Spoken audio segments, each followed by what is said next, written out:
(2021년 8월 22일) 8월 네 번째 주 주일 예배를 하나님 앞에 시작하도록 합니다. 오늘 하나님 앞에 나아갈 때 경배와 찬양, 주께 가까이 날 이끄소서, 우리의 간절한 마음을 담아 오늘 이 예배에 임하실 주님, 그리고 이 예배를 통하여 우리에게 복 주실 그 하나님을 고대하며 찬양으로 예배를 열도록 합니다.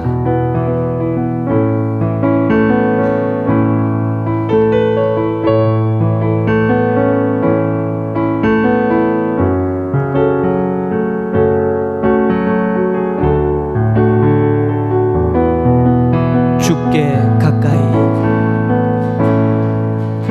주께 가까이 날 이끄소서, 간절히 주님만을 원합니다. 채워주소서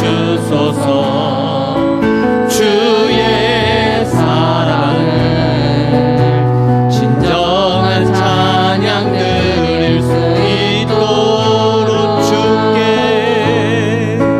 주께 가까이 날 이끄소서, 간절히 주님만을 원합니다. 채워주소서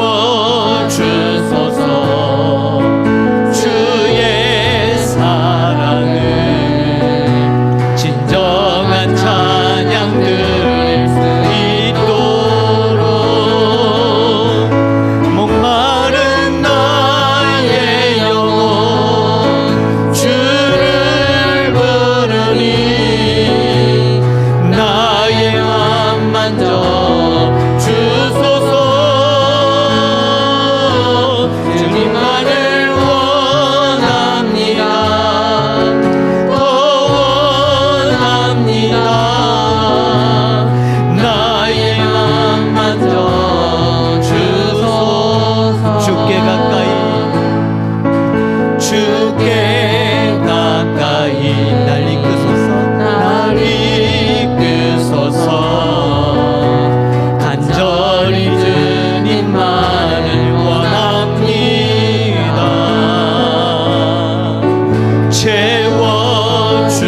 주님의 사랑을, 주의 사랑을, 진정한 찬양 드릴 수 있도록. 다시 고백하겠습니다. 주께 가까이, 주께 가까이 날 이끄소서, 간절히 주님만을 원합니다.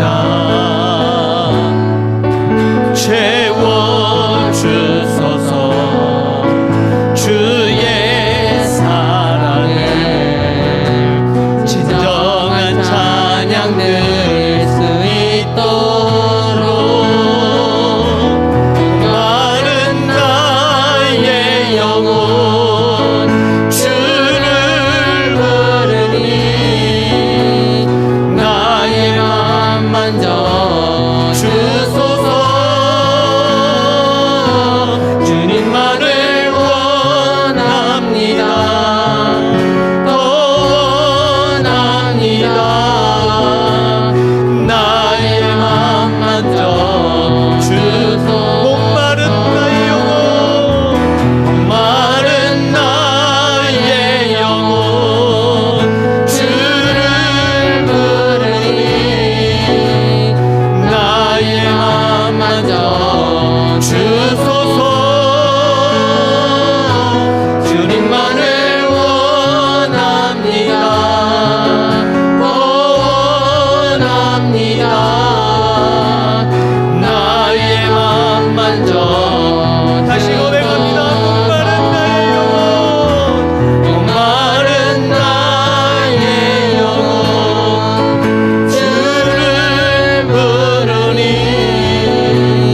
나의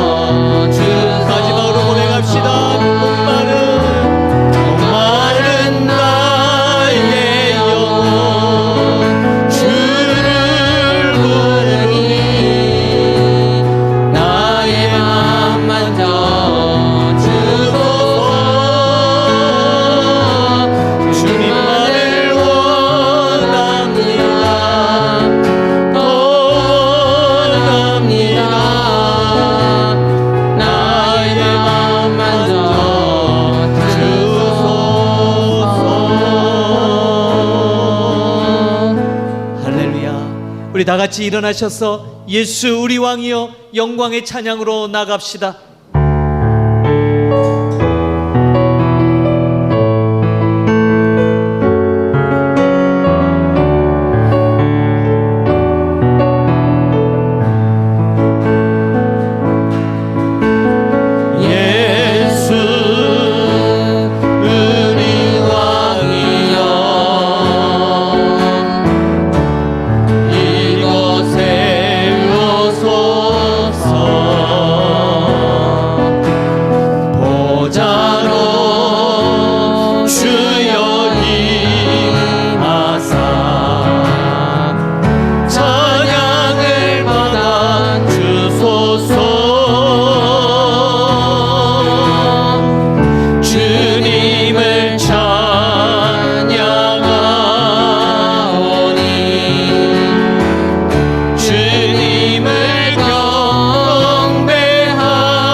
할렐루야. 그의 성수에서 하나님을 찬양하며 그의 권능의 군창에서 그를 찬양할지어다.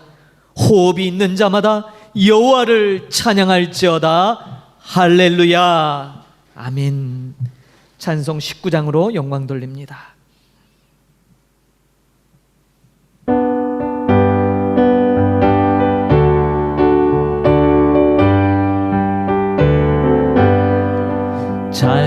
찬송하는 소리 있어 사람 기뻐하도다. 하늘 아버지의 이름 거룩거룩하도다. 세상 사람 찬양하자. 거룩하신 하나님께 할렐루야.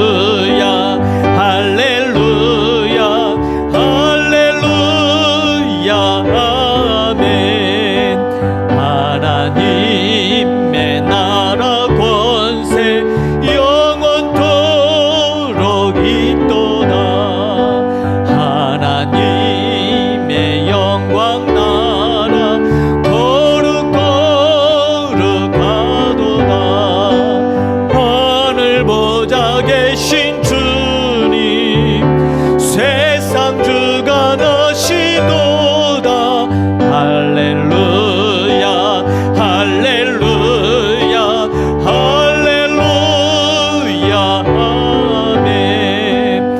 하나님의 크신 섭리 그 뜻대로 되도다. 우리 아버지의 뜻은 거룩거룩하도다. 주여 속히 임하셔서 기쁜 나를 주옵소서. 할렐루야. 할렐루야. 할렐루야. 아멘.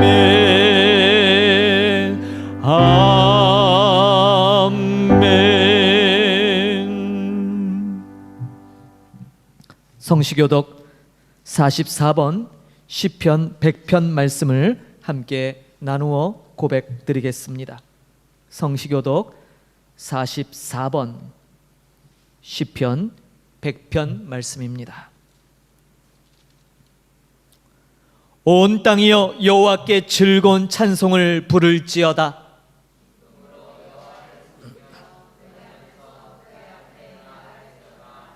여호와가 우리 하나님이신 줄 너희는 알지어다.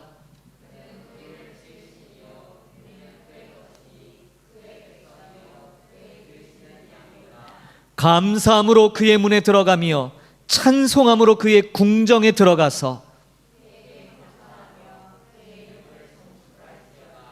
여호와는 선하시니 그의 인자하심이 영원하고 그의 성실하심이 대대에 이르리로다. 아멘. 전능하사 천지를 만드신 하나님 아버지를 내가 믿사오며 그 외아들 우리 주 예수 그리스도를 믿사오니 이는 성령으로 잉태하사 동정녀 마리아에게서 나시고 본디오 빌라도에게 고난을 받으사 십자가에 못 박혀 죽으시고 장사한 지 사흘 만에 죽은 자 가운데서 다시 살아나시며 하늘에 오르사 전능하신 하나님 우편에 앉아 계시다가 저리로서 산자와 죽은 자를 심판하러 오시리라. 성령을 믿사오며 거룩한 공회와 성도가 서로 교통하는 것과 죄를 사하여 주시는 것과 몸이 다시 사는 것과 영원히 사는 것을 믿사옵나이다. 아멘.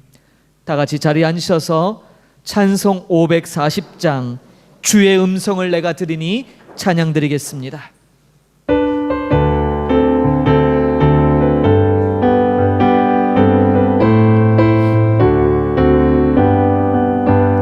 주의 음성을 내가 들으니 사랑한단 말일세. 믿는 마음으로 주께 가오니 나를 영접하소서.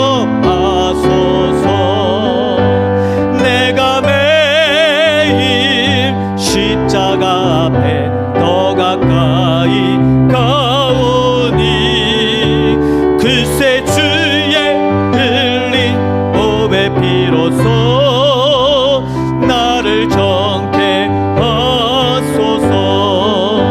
주여 넓으신 은혜 베푸사 나를 받아주시고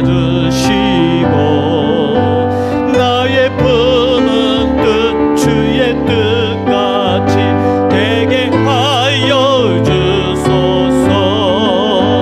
내가 매일 십자가 앞에 더 가까이 가오니 그새 주의 흘린 보배 피로써 나를 정케 하소서. 주의 보좌로 나아갈 때에 어찌하니 기쁠까. 주의 얼굴을 항상 배우니 더욱 친근합니다. 내가 매일 십자가 앞에 더 가까이 가오니 글쎄 주의 흘린 보배 피로써 나를 정케 하소서. 우리 구주의 넓은 사랑을 증명할 자 없으며 주가 주시는 참된 기쁨도 헤아릴 수 없도다. 내가 매일 십자가 앞에 더 가까이 가오니 글쎄 주의 흘린 보배 피로써 나를 정케 하소서. 아멘. 오늘도 온전히 믿음으로 하나님 앞에 나오신 줄 믿습니다. 오늘도 우리에게 예배 허락하시고 함께 모여 찬양하고 영광 돌리게 하심에 감사를 드립니다. 지난 한 주간도 변함없이 성실하게 신실하게 우리를 지키시고 보호하신 하나님 앞에 감사하십시다. 그리고 반복되며 죄악된 우리의 더러운 죄들을 회개하십시다. 그러나 여러분, 지난주 회개했던 회개와 또 동일한 회개 드려지면 안 되겠지요. 우리의 삶을 돌아보십시다. 하나님의 은혜에 얼마나 감격함이 있었는지, 그리고 또 그 하나님의 말씀대로 살려고 얼마나 몸부림을 쳤는지 우리의 모습을 이 시간 주님 앞에 고백드리십시다. 변함없이 우리에게 큰 은혜 베푸신 하나님 앞에 진정 감사 영광을 돌립니다. 특별히 오늘은 우리가 중보의 기도를 많이 드려야겠습니다. 제가 예배 앞서 한 영상을 저희 교회 커뮤니티에 올렸습니다. 아프가니스탄에서 눈물로 호소하는 미국 선교사님의 영상입니다. 제가 새벽 시간에 그 영상을 보면서 같이 눈물을 흘렸습니다. 20년간의 미군이 주둔함으로 일시적인 평화가 와서 정말 많은 사역의 열매들을 맺어가고 있었답니다. 근데 하루아침에 모든 것이 사라졌습니다. 그리고 형제자매들이 핍박받으며 감옥에 가고 심지어 처형을 당한다고 합니다. 이 시간에 우리 중보합시다. 정말 그 어느 때보다 절망의 때에 놓인 우리 아프가니스탄 우리 믿음의 형제자매를 위해서, 그리고 그곳에서 20년간 줄기차게 하나님의 복음을 전했던 수많은 선교단체와 선교사님들을 위하여 하나님, 저들을 위로하여 주옵소서. 저들을 붙잡아 주옵소서. 이 시간에 우리 이 위기의 시대에 믿음 잃지 않도록, 그리고 모든 교회들과 선교지들이 하나님의 권능의 팔 아래 놓이도록 위하여 기도하시며, 고통 가운데 있는 우리 이웃들 그리고 동역자들을 위해 하나님 긍휼 베푸시옵소서. 우리 이 시간에 간절히 우리 마음을 모아 중보의 기도로 주님 앞에 나갑니다. 하나님 아버지, 은혜를 감사합니다. 오늘도 아버지 우리에게 이 예배 자리 허락하심을 감사드립니다. 어떤 이들은 예배 드리고 싶어도 예배 드리지 못합니다. 어떤 이들은 마음껏 찬양 드리고 싶어도 찬양할 수 없습니다. 누군가는 국가의 감시 속에 정말 마음 졸이며 그렇게 행동을 조심조심할 수밖에 없는 환경에 놓이기도 합니다. 또한 아프가니스탄의 우리의 아버지 믿음의 형제자매들은 이제 모든 자유를 박탈당하며 고통 가운데 부르짖습니다. 그런데도 우리는 여전히 이러한 놀라운 은혜 가운데 예배할 수 있습니다. 하나님 감사드립니다. 그러나 하나님, 이 시간에 마음을 모아 간절히 기도하오니 하나님, 위기에 처한 우리의 동역자들, 우리의 믿음의 형제들을 하나님 돌봐 주옵소서. 지금까지도 신실하신 굳센팔로 붙잡으신 하나님, 저들 이제 주님의 그 팔이, 주님의 그 도움의 손길이 간절히 필요합니다. 하나님, 저들을 붙잡아 주시고 절망 가운데서 하나님을 바라보며 아버지 주님께서 주시는 그 능력, 그 힘으로 말미암아 이기게 하옵소서. 견디게 하옵소서. 하나님, 눈물로 호소하는 아버지 수많은 선교사님들, 특별히 아프가니스탄의 우리의 모든 지체들을 위하여 이 시간 간구합니다. 하루아침에 모든 자유가 말살되고 이제 모든 핍박, 아버지 이전까지 경험하지 못했던 강력한 핍박 가운데 놓인 교회들 하나님 긍휼히 여겨 주옵소서. 이 시간에 하나님, 상대적으로 자유를 너무 누리고 있는 우리들, 이 안락함, 이 평안함 속에서 저들에게 임한 그 환난이 아버지 주님 먼 나라의 일이 아니라 바로 우리의 형제들, 우리의 동역자들이 겪고 있는 연신한 사실을 알게 하시고 아버지 믿음의 눈을 들어 저들을 위하여 간구합니다. 하나님의 도우심이 긴박합니다. 하나님, 연합된 우리 지체된 교회들이 아버지 함께 주님 앞에 호소하며 기도합니다. 아버지, 아프가니스탄에 있는 모든 교회들, 하나님 선교단체와 선교사님들을 붙잡아 주옵소서. 저들의 눈에서 눈물이 흐르며 주님의 도우심을 간절히 고대하고 하나님, 저들을 긍휼히 여겨주시고 하나님 붙잡아 주옵소서. 한 생명이라도 아버지 주님, 아버지 하나님 살펴주시고 모든 그 환경 속에서 하나님 아버지 주의 긍휼을 바라보며 기도하는 모든 교회들, 그 핍박 속에서도 건져다 성령의 강권적인 역사로 붙잡아 주옵소서. 하나님, 오늘도 이 예배에 함께하고 있는 우리 모든 목양의 권속들, 하나님 주의 거룩한 백성들 위에 하나님 큰 은혜 베풀어 주시고 오늘 아버지 예배를 통하여 다시 한번 살아계신 하나님의 영광을 보며 아버지 주님의 그 보좌 앞으로 나아가 주님의 거룩한 능력을 힘있게 하여 주옵소서. 그 능력 힘입어서 이 시간도 이 예배를 통하여 하나님의 말씀 속에 응답받게 하시고 그 말씀에 순종하는 우리 모두 되게 하옵소서. 주여 감사드리며 존귀하신 주님의 이름으로 기도하옵나이다. 아멘.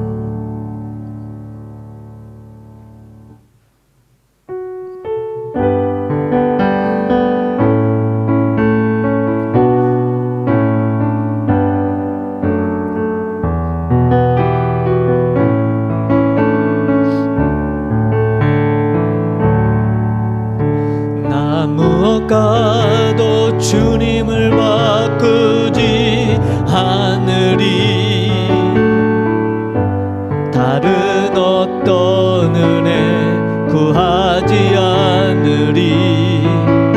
오직 주님만이 내 삶의 도움이시니 주의 얼굴 보기 원합니다. 주님 사랑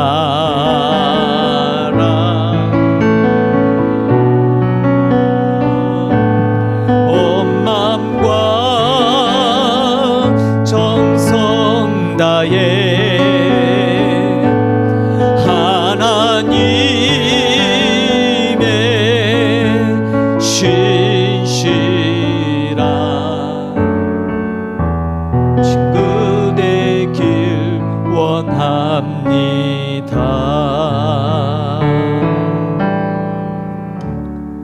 드려진 예물 위해 함께 기도하겠습니다. 하나님, 오늘도 주님 전에 나와 예배할 때 하나님, 우리의 마음과 정성을 담아 귀한 예물로 봉헌하는 손길들 있사오니 큰 은혜 베풀어 주시고 우리의 손으로 행하는 모든 일들이 주께 복을 받아 하나님의 선하신 뜻을 이루어 드리는 그런 복되고 아름다운 삶의 모습들이 되도록 축복하여 주옵소서. 불의한 제물로 주님 앞에 드리는 것이 아니라 온전히 구별되며 선한 양심으로 행한 이 모든 수고의 열매들이 주님 앞에 올려지오니 하나님 흠양하시고 큰 복을 나누어 주시며 늘 우리의 삶에 하나님이 주관자 되심을 우리 모든 이들의 삶 속에서 나타내시옵소서. 그러므로 세상이 우리를 보고 하나님께 영광을 돌리도록 큰 은혜 베풀어 주옵소서. 귀한 예물 드린 손길마다 저들의 삶을 책임져 주시고 늘 동행하여 주옵소서. 감사드리며 축복하며 존귀하신 예수님의 이름으로 기도하옵나이다. 아멘.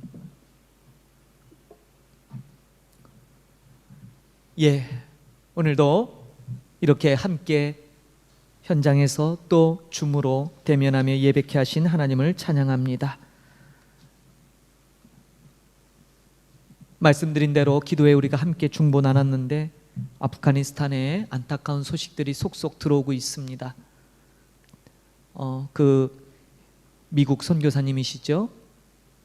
모퉁이 돌 선교회 소속 선교사님이신데 지난 20년간 아프간에서 사역을 하며 이제 많은 열매들을 맺고 있었답니다. 근데 하루아침에 모든 교회들이 폐쇄됐고 현지인들 핸드폰에서 외국인 선교사들과 연결된 그 연락처 전화번호들이 나오면 무조건 다 감금하고 붙들려 간답니다. 그리고 심지어 집에 여자아이, 현지인들 얘기겠죠, 18세 이상의 여자가 있다라는 표시를 집에 표시를 해야 된대요. 이렇게 집 밖에 문에 표시를 하는데 그 표시가 없는데 아내 집안을 수색했다가 젊은 여자가 있는 게 발견되면 가족들이 전부 다 엄청난 위해를 당한답니다. 그러니까 여자들을 다 통제하고 모든 여성들에게 주어졌던 교육의 기회를 다 박탈시키고 있답니다. 그래서 서방 언론에 이렇게 인터뷰하는 내용과는 정반대 일들이 지금 아프가니스탄에서 다시 재현되고 있습니다. 여러분, 정말 우리가 많은 뉴스로도 듣지만 또 뉴스로 듣지 못하는 현장의 소식들을 우리 선교사님들의 간절한 호소로 우리가 듣고 있는데, 여러분 아직 보지 못하신 분들은 저희 교회 단톡방이나 또 한인 커뮤니티에 이 아프가니스탄 선교사님이 올린 영상이 있는데 그것을 보시고 정말 손을 모아 함께 기도를 부탁드립니다. 위기 때 남의 일이 아니라 바로 우리의 일이지요. 그래서 함께 기도를 부탁드리겠습니다.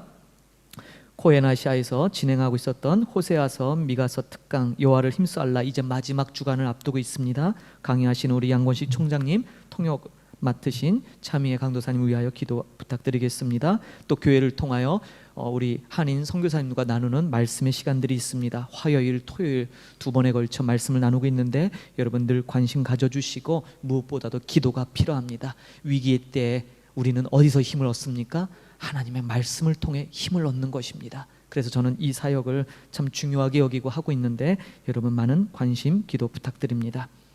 지난주에 야간 통행 금지가 해제되었습니다. 그러나 여전히 500명대 다수의 확진자가 계속해서 나오고 있습니다. 건강과 방역에 특별히 주의를 요합니다. 여러분 스스로의 건강 지금까지도 잘 지키셨는데 더 끝까지 이 모든 것이 다 완화될 때까지 스스로 잘 준비하시고 또 대처하는 지혜로움이 있기를 소망합니다. 광고를 마치고 오늘 하나님께서 우리에게 주시는 생명의 말씀 본문을 보도록 하겠습니다. 오늘 신약성경 히브리서 7장 1절로 3절 본문 말씀입니다. 신약성경 359면에 있는 히브리서 7장 1절부터 3절 보겠습니다. 함께 소리내어 봉독드립니다. 히브리서 7장 1절에서 3절 신약성경 359면에 있습니다. 다 같이 소리내어 함께 봉독드립니다. 이 멜기세덱은 살렘 왕이여 지극히 높으신 하나님의 제사장이라. 여러 왕을 쳐서 죽이고 돌아오는 아브라함을 만나 복을 빈 자라. 아브라함이 모든 것의 10분의 1을 그에게 나누어 주니라. 그 이름을 해석하면 먼저는 의의 왕이요 그 다음은 살렘 왕이니 곧 평강의 왕이요 아버지도 없고 어머니도 없고 족보도 없고 시작한 날도 없고 생명의 끝도 없어 하나님의 아들과 닮아서 항상 제사장으로 있느니라. 아멘. 오늘 말씀 제목이 의와 평강의 왕입니다. 계속해서 우리는 지금 히브리서 말씀을 배우고 있습니다. 히브리서는 참 어려운 책입니다. 많은 부분이 난해한 부분들도 있고 그 쓰여진 방식이 오늘날 우리가 이해하기에 참 힘든 구조로 되어 있기 때문입니다. 그런데 자세히 보면 여러 차례 말씀드렸지만 히브리서는 마치 논문과 같은 형식으로 쓰여져 있습니다. 논문은 어려운 개념을 논리적으로 증명해 나가는 것이 바로 논문이죠. 쉬운 내용과 어려운 내용이 있다면 쉬운 것부터 시작해서 점차 어려운 내용으로 방향을 흘러나갑니다. 히브리서도 비슷한 구조예요. 처음에는 쉬운 듯하지만 점차 가면 갈수록 정말 어려운 내용들이 속속 나오고 있지요. 그래서 우리 매주 제가 히브리서 각 장의 첫 단락되는 부분들을 가지고 여러분들과 같이 은혜를 나누고 있습니다. 오늘 7장에 오면 본격적으로 어렵게 느껴지는 부분들이 등장합니다. 그 내용이 무언가 하면 바로 우리가 믿고 있는 예수님, 예수께서 구약에 등장하는 제사장, 그 중에서도 대제사장이 되신다라는 거예요. 여러분, 예수님은 하나님의 아들이시지요. 우리의 참된 왕이시라는 사실 우리 어렵지 않게 이해할 수 있어요. 그런데 예수님이 대제사장이 되신다라는 이 표현은 우리가 이해하기 어려운 개념이에요. 그도 그럴 것이 예수님께서 이 땅에서 사역하실 때 대제사장들과 대립하셨어요. 늘 그들과 논쟁하셨어요. 심지어 그들에게 핍박받으셨고 결국 그들에 의해서 십자가에 매달리셨기 때문이에요. 한마디로 예수님과 대제사장의 관계는 원수지간입니다. 더욱이 지금 이 히브리서를 받아보고 있는 유대인 그리스도인들, 그들이 갖고 있는 구약적 정서에 의하면 예수님이 그들의 구주가 되시는 것은 충분히 이해하고 받아들여요. 그러나 예수님이 대제사장이 되신다는 말은 유대인으로서는 도저히 이해하고 받아들이기 어려운 내용이에요. 왜 그렇습니까? 유대인들에게는요, 우리에게 없는 지파라는 개념이 있어요. 아시다시피 이스라엘은 12지파로 이루어져 있죠. 대제사장, 1년에 한 번 대속죄일 날 온 이스라엘과 오염된 성소를 깨끗게 하기 위해서 희생제사, 속죄제사의 피를 지성소에 들어가 뿌릴 수 있는 사람은 일반 제사장이 아니에요. 오직 대제사장만이 할 수 있는 일입니다. 대제사장은 레위지파 출신입니다. 특별히 레위지파의 4개의 가문 중에 모세의 형이었던 아론의 가문에서 이 대제사장직을 이어받기로 돼 있어요. 하나님이 정하신 법도예요. 그런데 여러분, 오늘 주제가 뭡니까? 예수님이 우리의 대제사장이 되신대요. 근데 예수님은 어느 지파예요? 레위 지파 출신인가요? 아니요.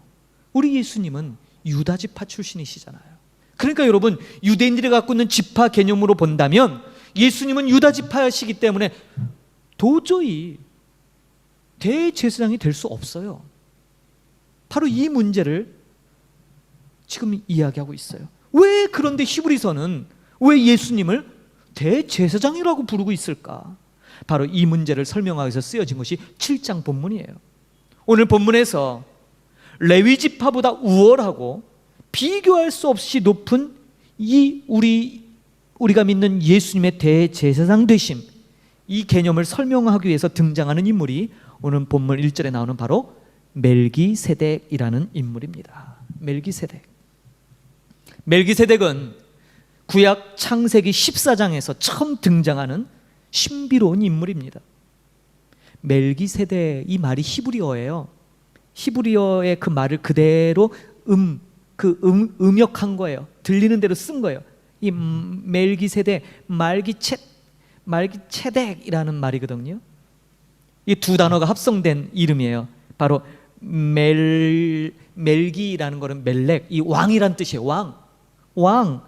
그 다음에 이 체덱, 쯔다카라는 바로 의라는 단어예요. 의롭다. 자, 직역하면 무슨 뜻인데 됩니까? 멜기세덱, 바로 의의 왕, 의로운 왕이란 뜻이에요. 이름 자체가 멜기세덱. 이 사람이 등장한 배경은 이렇습니다. 아브라함이 조카 롯과 함께 가나안 땅에 정착하죠. 그리고 서로 분가해서 살 때 당시의 고대의 최초의 세계 대전쟁이 일어납니다. 당시에 4개 나라의 동맹국의 수장이었던 그돌라오멜이라는 왕이 등장하죠. 이 4개 나라의 연합군이 가나안 땅에 있는 5개 나라 연합군과 전쟁을 벌입니다. 4대5. 숫자적으로는 가나안 땅이 우세할지 모르지만 전쟁의 승패는 4개국 연합군인 그돌라오멜이라는 사람이 승리하게 됩니다. 그는 가나안 땅의 많은 자원들, 특별히 소돔과 고모라 성에 있는 많은 사람들을 인질로 끌고 가요. 바로 그 속에 아브라함의 조카 롯이 있었죠. 이 소식을 전해들은 아브라함은 즉시로 자신의 집에서 함께 먹고 자며 준비되었던 318명의 가신 부하들을 데리고 이 4개 나라의 연합군, 동맹군인 그돌라오멜을 추격해서 쫓아갑니다. 그리고 그들을 급습해요. 여러분, 4개 나라의 동맹군이니까 얼마나 숫자적으로도 많겠습니까? 근데 고작 318명밖에 안 되는 이 소수의 병력으로 이 4개의 동맹군의 군대를 친 거예요. 놀랍게도 아브라함은 이 전쟁에서 승리합니다. 그리고 포로로 잡혀갔던 조카 롯, 그리고 모든 포로들, 그리고 그들이 뺏어갔던 노략물들을 다 되찾아서 돌아오게 됩니다. 아브라함이 이 승전을 맞이하며 다시 가나안 땅으로 돌아올 때 이 아브라함을 영접했던 2사람이 나옵니다. 그 중에 한 사람은 바로 소돔의 왕이었고, 다른 한 사람은 바로 성경의 기록대로 살렘의 왕 멜기세덱이라는 인물입니다. 바로 여기서 멜기세덱이 등장하는 것이죠. 그런데 성경은 이 멜기세덱을 지극히 높으신 하나님의 제사장이라고 밝혀요.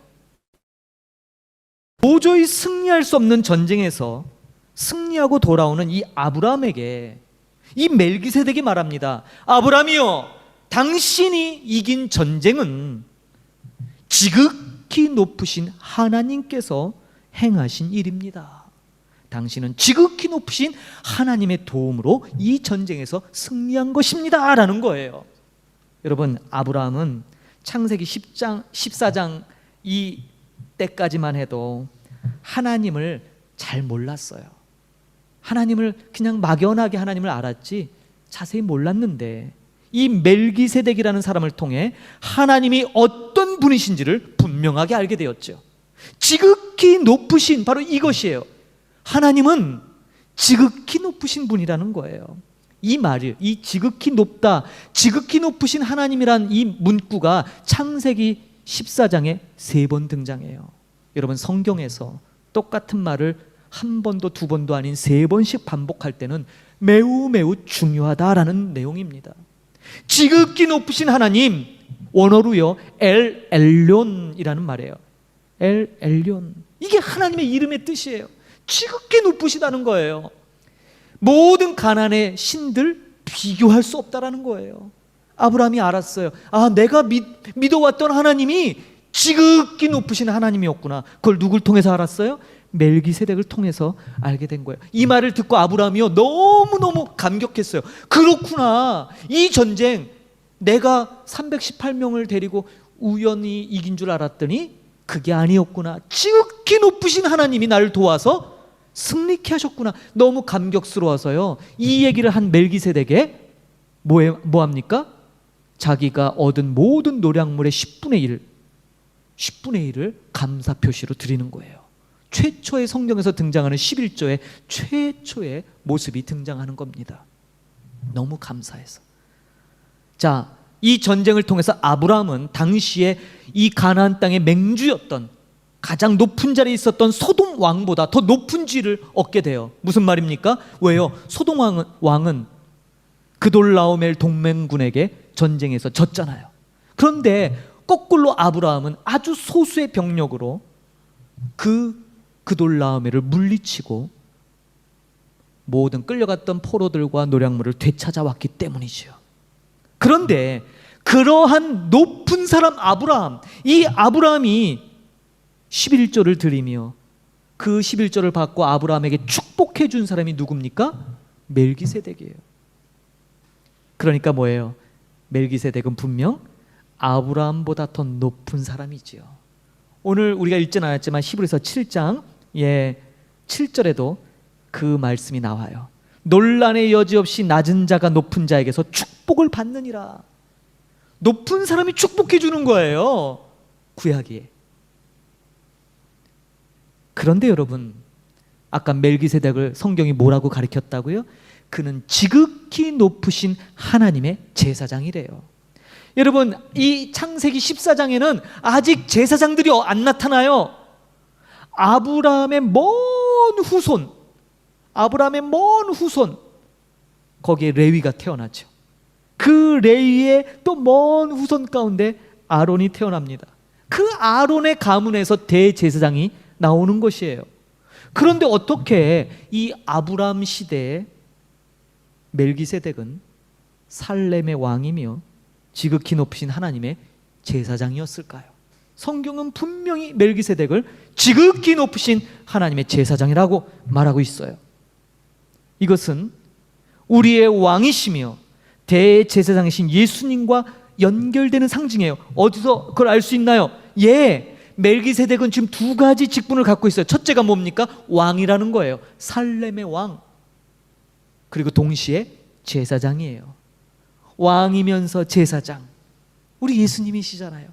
예수님 우리의 왕이시고 우리의 대제사장 되시는 예수님을 암시해요. 더 분명한 건요, 이 멜기세덱이 전쟁에서 승리하고 돌아오는 아브라함을 영접하러 나올 때 가져왔던 물건이 성경에 기록되는데 그게 뭐예요? 떡과 포도주입니다.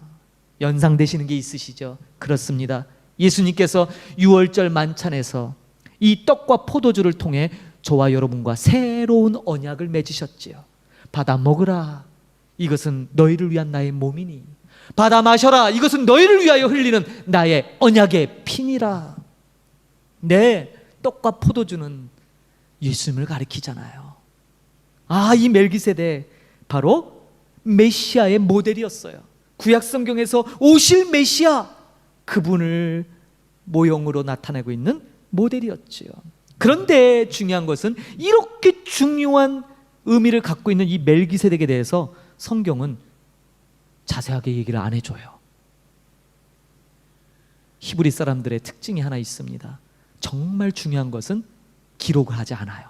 이것을 일종의 침묵 기법이라고도 말하는 사람이 있는데요, 그런 특징이 있어요. 너무너무 중요한 건요, 간단하게 처리하고 넘어가는 그런 게 있어요. 성경도 그래요.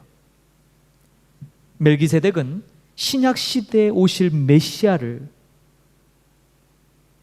상징하는 인물이에요. 그래서 여러분, 예수님 시대 특별히 세례 요한이 활동했던 당시에 은둔 생활을 했던 유명한 쿰란 공동체라는 단체가 있었어요.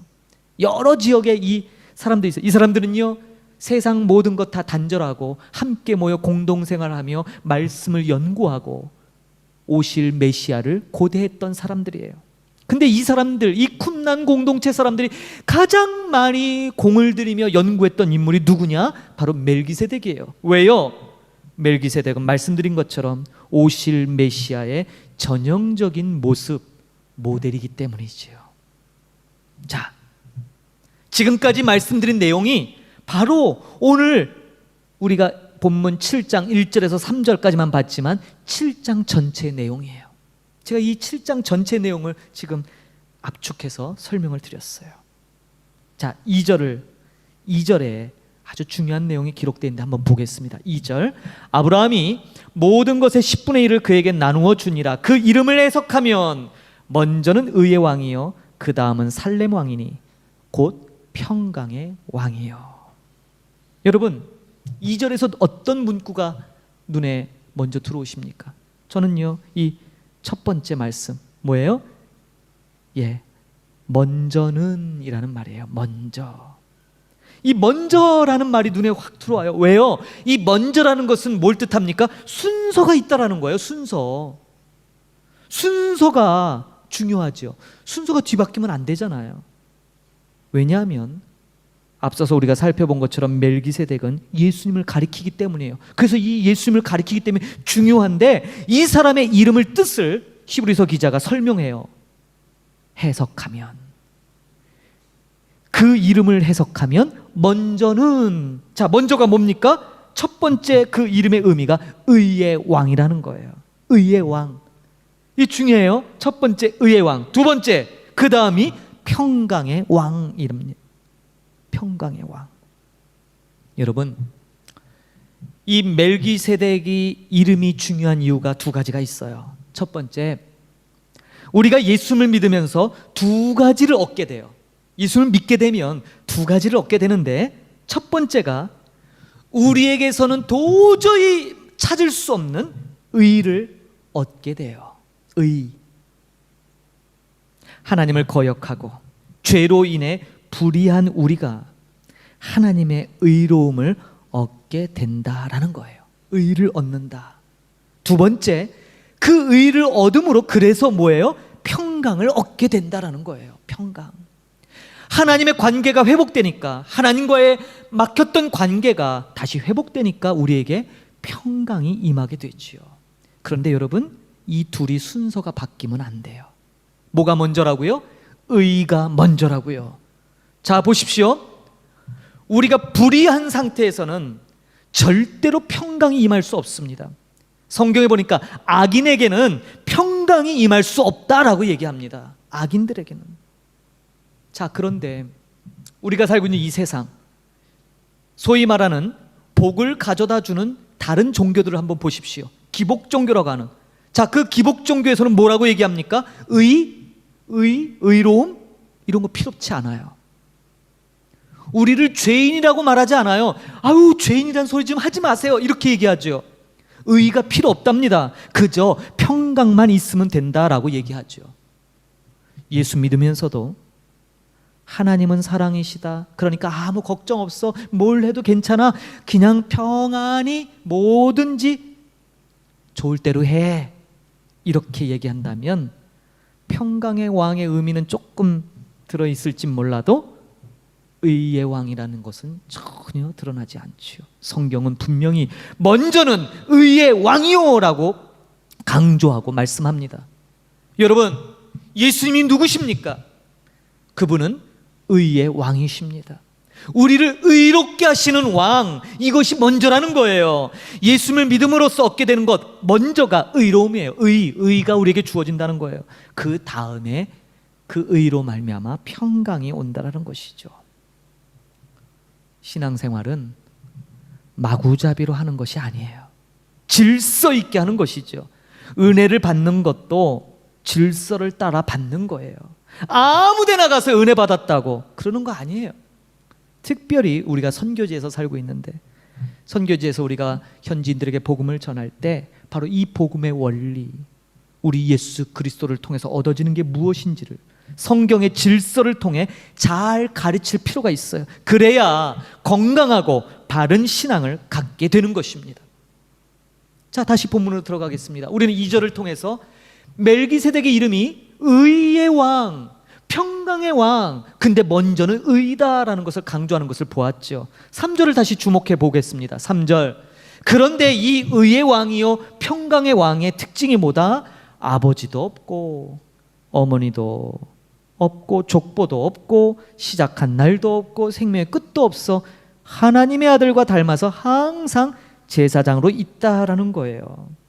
자, 히브리서 기자는 유대인들을 의식하며 이 멜기세덱의 이름을 풀어줬고 그 이름이 갖고 있는 구약적 개념을 그대로 갖고 와서 설명해요. 야, 아버지가 없다, 이 말씀 뭡니까? 우리 예수님의 동정녀 마리아 탄생을 가리키는 거예요. 여러분, 이 세상에 아버지를 통하지 않고 태어난 사람이 어디 있어요? 유대인들에게는 족보가 굉장히 중요합니다. 그래서 항상 족보적인 그러한 호칭이 따라다녀요. 누구누구의 아들 기억하십니까? 요한의 아들 시몬, 디메오의 아들 바디메오, 이렇게 항상 누구누구의 아들. 좀 더 경칭을 쓰면요 할아버지 이름까지 나오죠. 그래서 이스라엘 사람들의 축복문에 나오는 게 뭐예요? 아브라함의 하나님, 이삭의 하나님, 야곱의 하나님, 이렇게 조상의 이름들을 언급하는 이 족보가 굉장히 중요하죠.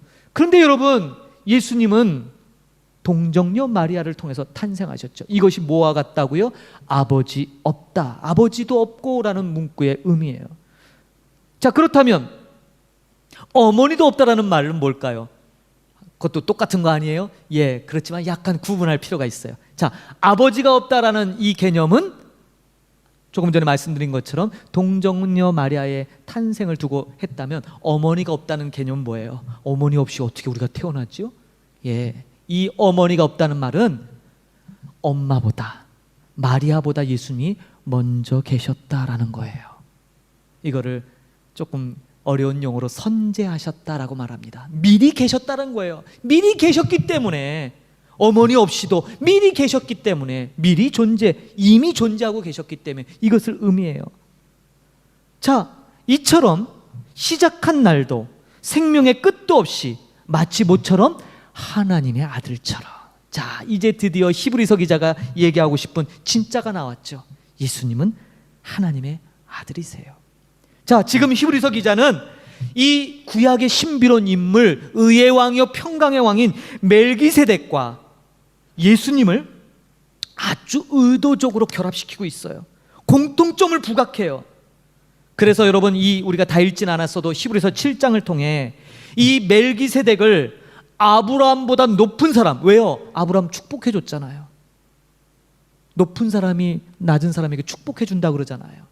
그래, 멜기세덱을 아브라함보다 높은 사람으로 묘사하고 있는 이 성경 말씀에 근거해서 멜기세덱과 같은 예수님이 대제사장이 되시는 것은 오히려 그 아브라함의 후손 아론의 자손의 대제사장보다 더 높다.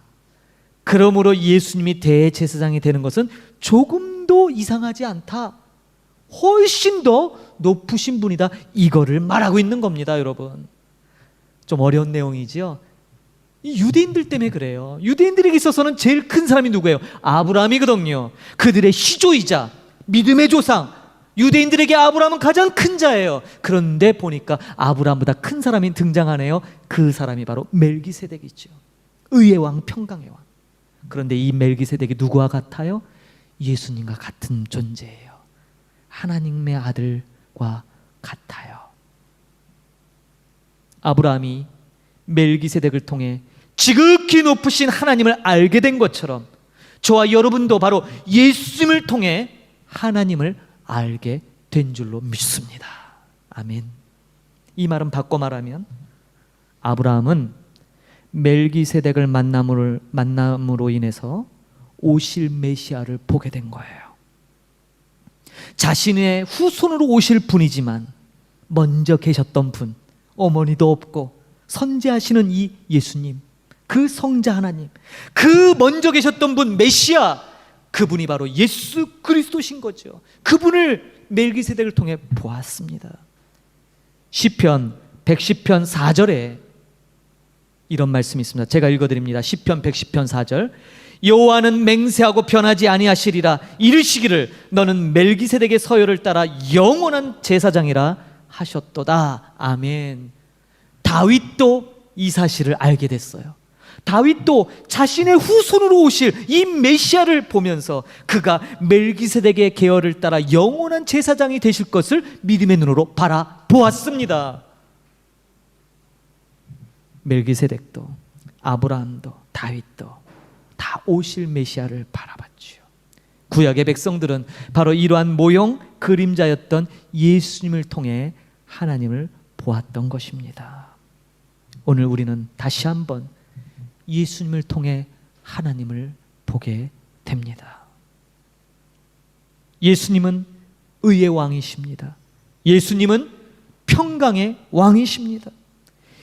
이 예수님의 이름, 이 의의 왕, 이 의가 우리에게 왜 중요합니까? 죄악된 인생들이 하나님의 의로움을 얻지 못한다면 죄악으로 달려가는 인생이, 그러한 죄악으로 치닫는 인생에게 무슨 평강이 있겠습니까? 여러분, 죄의 싹은 사망입니다. 죽기 위해 달려가는 거예요. 오늘 하루 잘 먹고 잘 사는 것, 그것이 무슨 소용입니까? 결국 죽으려고 하루하루 사는 것밖에는 아무런 의미가 없기 때문이죠. 그래서 이 의는 굉장히 중요한 거예요. 히브리서 기자도 그래서 먼저는 의의 왕, 이것을 강조하고 있어요. 사랑하는 성도 여러분, 의의 왕이신 예수님을 통해 모든 회복이 시작됩니다. 의의 왕이신 예수님을 통해 하나님과의 관계가 회복되지요. 그러므로 나의 삶이 회복됩니다. 이웃과의 관계도 회복됩니다.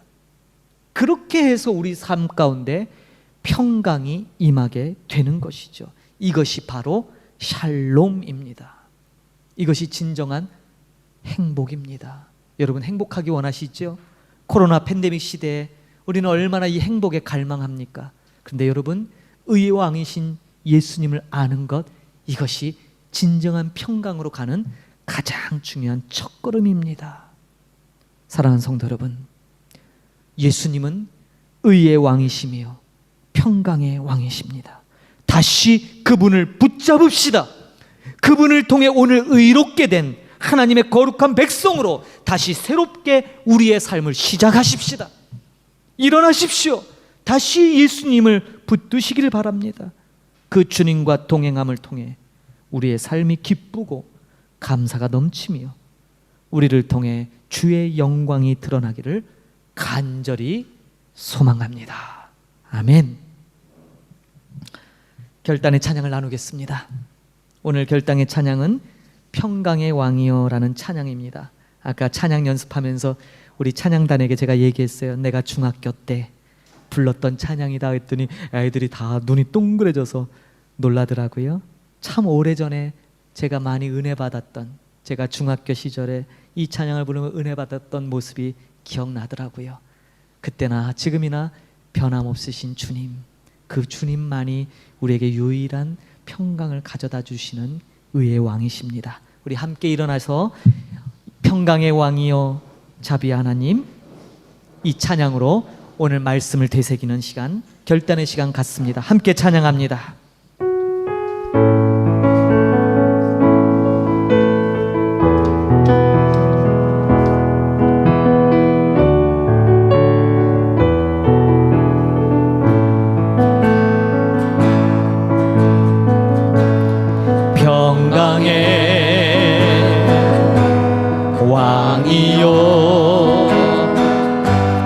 자비의 하나님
세상의 주제요 세상의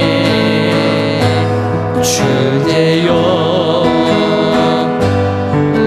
우리를 영원히 다스리실 주를 찬양 주님을 찬양 온 땅 위에 높으신 주를 모든 만물 찬양 주를 찬양 주님을 찬양 나의 여호와께 찬양 주를 찬양 주를 찬양 주님을 찬양 온 땅 위에 높으신 주를 모든 마음을 찬양 주를 찬양 주님을 찬양 나의 여호와 할렐루야 오른손을 들어 찬양합니다 주를 찬양 주를 찬양 주님을 찬양 온 땅 위에 높으신 주를 모든 마음을 찬양 주를 찬양 주님을 찬양 나의 여호와께 찬양 나의 여호와께 나의 여호와께 찬양 할렐루야 기도합니다. 하나님 아버지 정말 어렵게만 느껴졌던 히브리서 이 히브리서 말씀을 통해 오늘 명확하게 우리 예수님을 더 알게 하시니 감사드립니다. 의의 왕이시며 평강의 왕이신 예수님 이제 그 의의 왕으로 말미암아 그 의를 힘입어 진정한 평강의 복이 우리 모든 삶에 임하기를 간절히 소망합니다. 주님 예수님 더 알게 하옵소서. 예수님 더 깊게 알게 하옵소서. 지금은 교회의 머리 되신 우리 구주 예수 그리스도의 은혜와 하나님 아버지의 넓고도 깊으신 사랑 베푸심과 성령 하나님의 내주 교통 충만케 하시는 역사하심이 의의 왕이요 평강의 왕이신 예수 그리스도를 통하여 주님 앞에 영광 돌리며 그러한 복된 삶으로 나온 하나님의 모든 권속들을 머리머리 위에 이제로부터 영원히 함께 계실지어다. 아멘.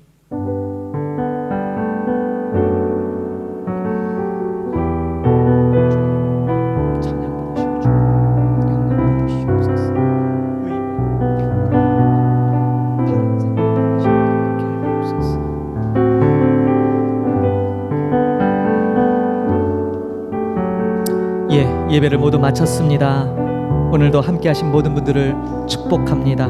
예배 함께 하신 모든 분들 너무 감사하고 제가 점심 못 드리지만 또 여러분 점심 맛있게 드십시오. 새 힘 얻으시고 오늘 말씀으로 주신 은혜 가지고 이 한 주간 우리 힘차게 그렇게 살아가는 복된 한 주간 되기를 축복드립니다. 감사합니다.